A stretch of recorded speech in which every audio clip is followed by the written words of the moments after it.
Now we're going to go over the actual cutting of the glass or scoring of the glass.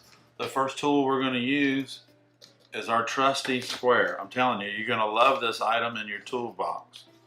So, you know, everybody has talked about and probably seen this glass cutter here, the old ball glass, the old ball tip glass cutter.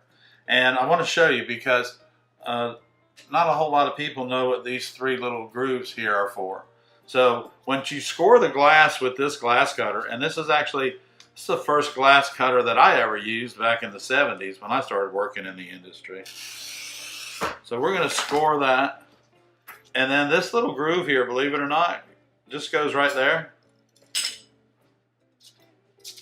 And it takes and it runs just a little piece off the window glass, so that if you're out on the job and you usually have to cut the window glass down a little bit,